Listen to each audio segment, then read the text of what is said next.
the legacy of CEOYLA goes with something that they started before all these meetings and these big events, and that was the Orthodox Christian Fellowship. Orthodox Christian Fellowship was a ministry of CEOYLA. We learned that today. And what was the year? It was in the 50s. 1958, I believe. 1958. So the Orthodox Christian Fellowship has roots in the 50s.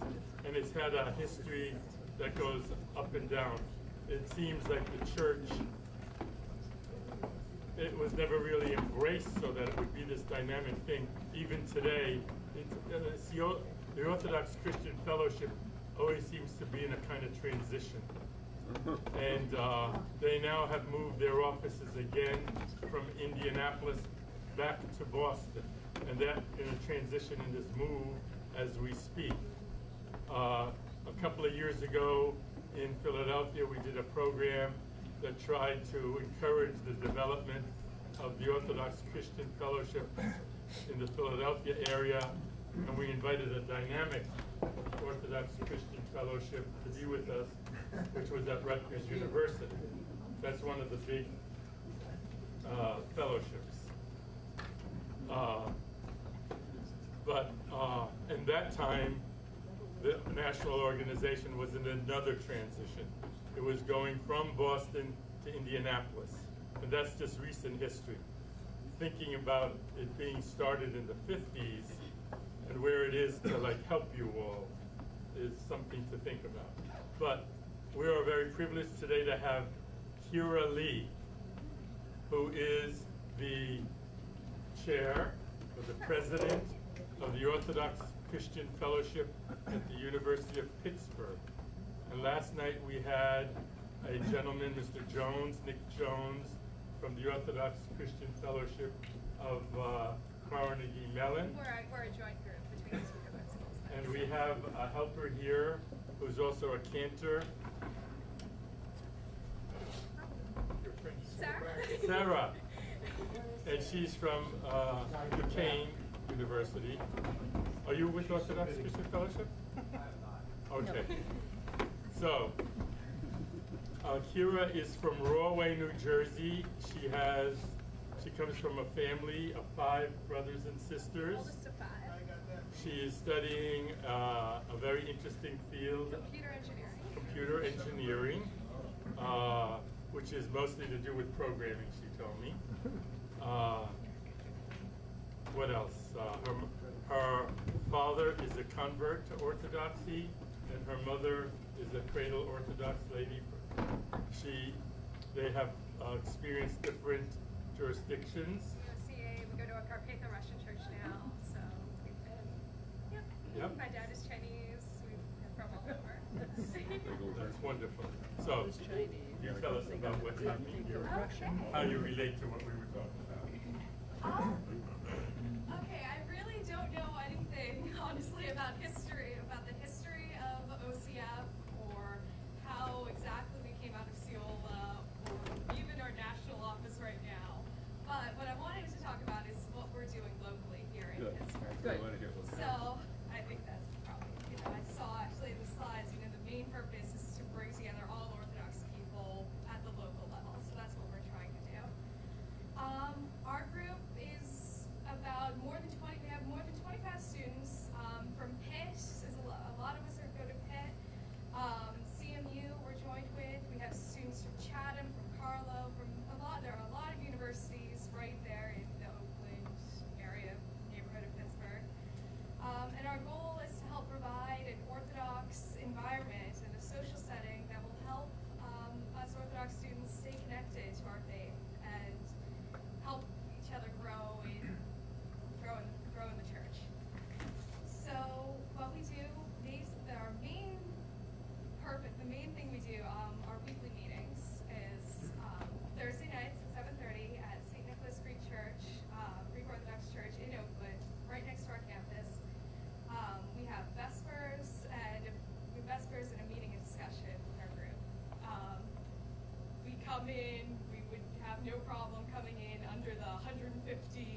good Vespers. So,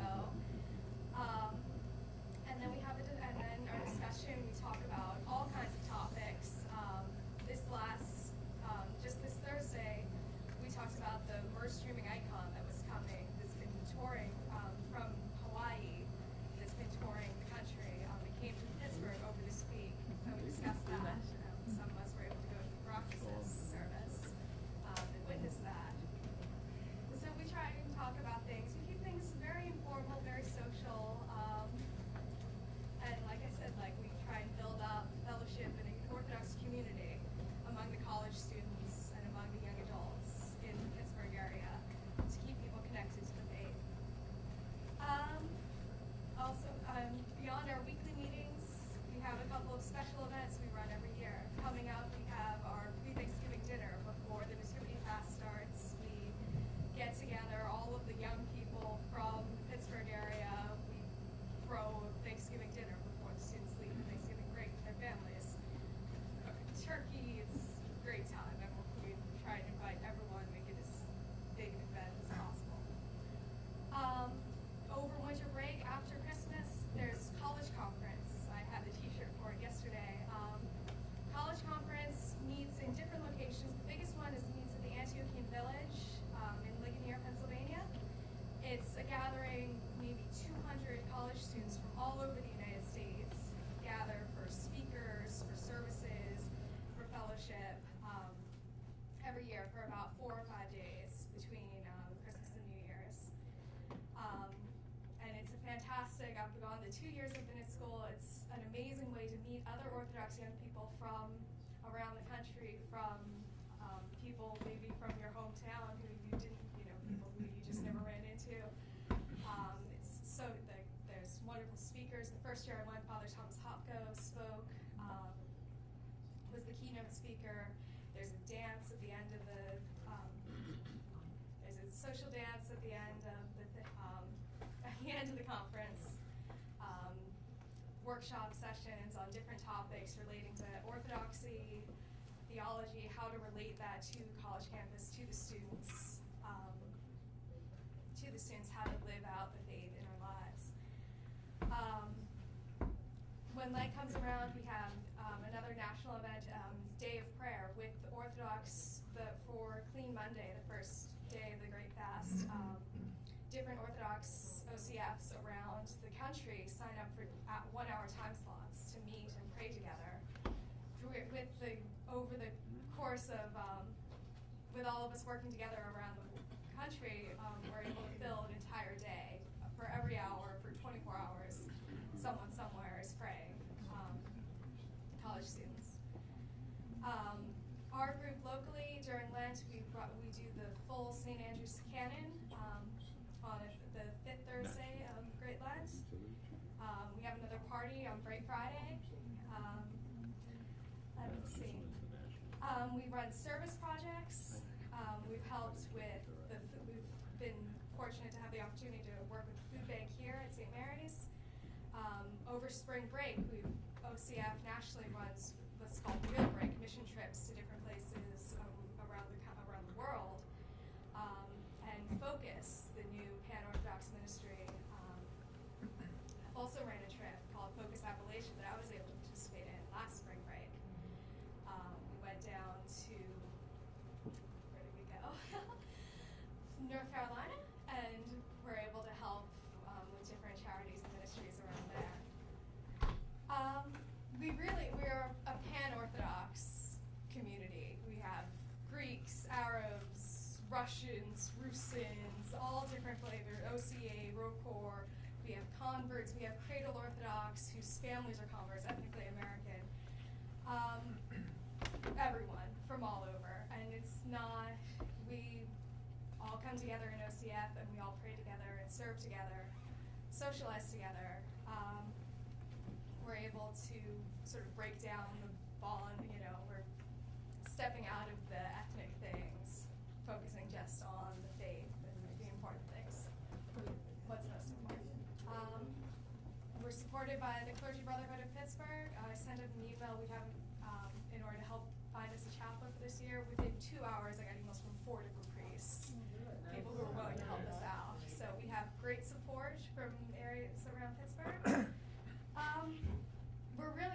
inspired by and grateful for CEOYLA and OCL and the path that's been blazed for us by the people who've gone before. And we're excited, we're ready and willing to step forward into the future to help make Orthodox unity, the Orthodox youth. We're ready to go.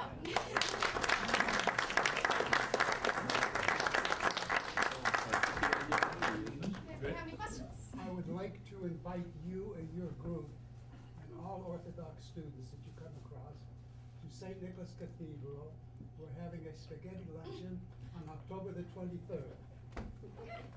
So pass the word around, and when you come there, you say you are the guest of the Garden Club, and if there's a problem, tell them to see John. Okay. Yeah.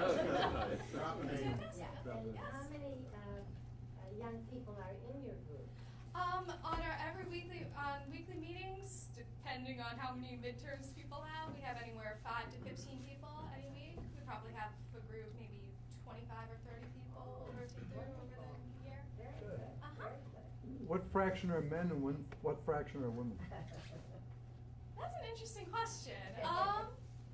Let me see. Let me think about just our meeting on Thursday. There was me, Sophia, Juliana. I think we were three women and 4 men on this last Okay, Thursday. so it's roughly that we passed. 50-50. We're pretty even. Yeah, different events will get different amounts. I've heard in the past there was a huge contingent of young men who were always very active, and they wondered where all the women are. And then I went to a couple events where there was only one guy. So. But on average, it's about 50-50. We're pretty balanced overall, I would say. Yes? I like your logo on your shirt. Pittsburgh, OCF. I don't like Pittsburgh. Go Steelers. Change the T's to crosses. I'll think about it, yeah. Make the But the T's same crosses. Sure. Yeah, the Romanian colors. Well.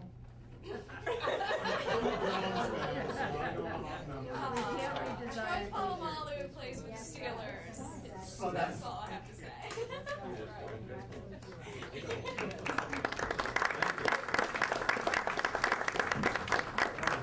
Thank you. That was a terrific overview of Pittsburgh. And 2 of our members in Cleveland, we're going to give you 5 minutes to tell us. George. They have helped develop the Orthodox Christian Fellowship in Cleveland area, and I think it's unique and a model. What I'll tell you is what all of you can do to help foster the program. I'm talking about the adults here, because the testimony you heard from that young lady and the energy and the happiness of merging with her fellow Orthodox, you hear from all the kids that get together at the schools. Because, George and I hear that all the time when we see our kids together. They love getting together with their fellow Orthodox. When they go to school, they're lost, they're lonely. And when they meet fellow Orthodox, they love it. Now, what we did in Cleveland, my friend George, we've been friends forever. One of his dreams has always been to do something for the college youth, and he kept badgering me about it. And then when we heard the statistic back then, that over 60% of our youth that go to college never leave the faith and never return. There was a recent, this is a statistic taken by the overall OCF. They took another survey here recently, and it's almost 70%. I mean, that's 7 out of 10. 3 out of 4 of our kids that go to college leave the faith and never return. If that isn't a serious problem, I don't know what is about our church. So we decided to do something about it, and what we've done for us to get involved and help, and I'm asking you in your cities to do the same thing, is first of all, we got a board of directors, and we put together some very known people in the city, like 2 of them was Alex Machaski, who was the editor and publisher of the Cleveland Plain Dealer, Mayor CEOYLA, who was mayor of the city of one of the suburbs of Cleveland, and then we put a lot of other people that were willing to work. So we have a chapter. We went to the Brotherhood of Priests and told them what we were doing, and we're doing it under the aegis of the Brotherhood, and we asked for their support. And we said we'll start off by raising money, through various means to support this program, but we want that to gradually winnow down and taken over by the churches. Now we have 25 churches there in the Cleveland area, and we're slowly gaining. We're up to about 8, but more and more of them are seeing the program. The program's now 6 years old, and we were able to set up chapters in four schools: in Cleveland State University, Baldwin Wallace, Case Western Reserve, and John Carroll University, which is a Catholic school. And we've got the 4 chapters, and they're all operating. Priests have jumped in. They're chaplains. They give the kids. When we did this, Father Nasser, who was at Ligonier, came and helped us and spoke to us. And he says, keep it social, because the religion part of it will come, but keep it social. And we attempt to do that, and they have kayaking parties, bowling parties, and what we have, and we pay them a stipend. This is one of the things that we raise money for. We have a couple, a Serbian couple, that are the program coordinators for this, Milan and Mira Damjanovic, and they're dynamo. They're the ones that are really the hands-on people that keep it up. They've set up a website. They stay in contact with all the students. They call them up. The thing about it is, we're doing all this, and we've got 170 kids. What percent of the population is that? And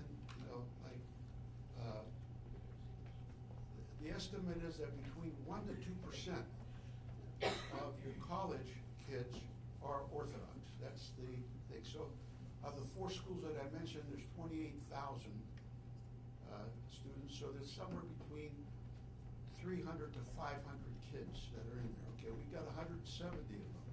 So that's a pretty good capture. That's a pretty good capture.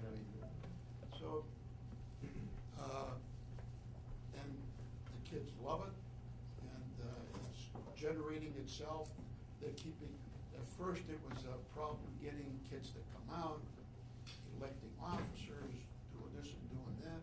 But now they do it on their own, and so we're real tickled about it. Oh, the thing I was going to mention, we're doing all this on less than $20,000 a year. So, if you divide that by the number of churches, and we want it to be church supported. We don't want to be going out hat in hand to individuals. And, and some of the churches are very generous. Others still need to be convinced. But all of them come up to tell us, give us a pat on the back, say, you're doing a great job, keep it up. So we're saying, come on, next year we want you to help contribute. But that's our program.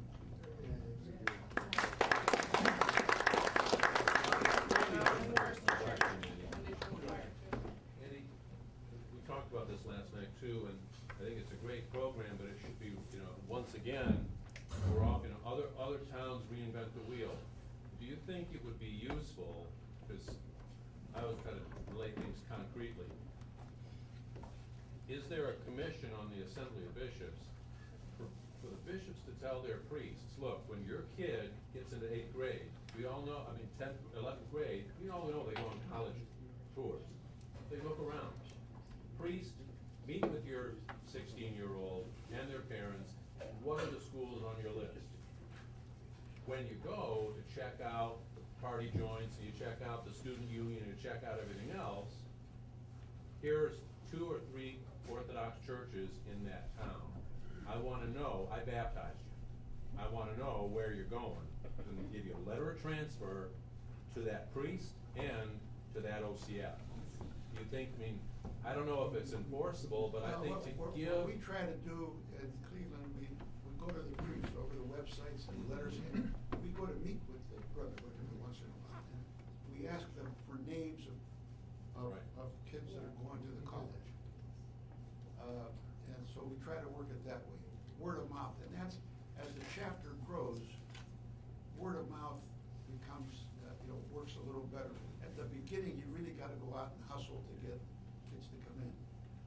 One other thing I should mention, working with the national office has been trying, because the national office, Scoba, who started it, they sent them out, they said, here's a OCF. There's a big program that you've got to do. I said, go raise your own money. They didn't fund them, that I'm aware of. There's no funding. So, as far as getting materials, we go up and ask for materials for this, so they don't have the money to really oversee and prosecute a program like it should be, like the other faiths do, like the Jews or some of the Protestant faiths. They don't, so to me, that's a big glaring deficiency. The national office needs to be well-funded, broader, and more people.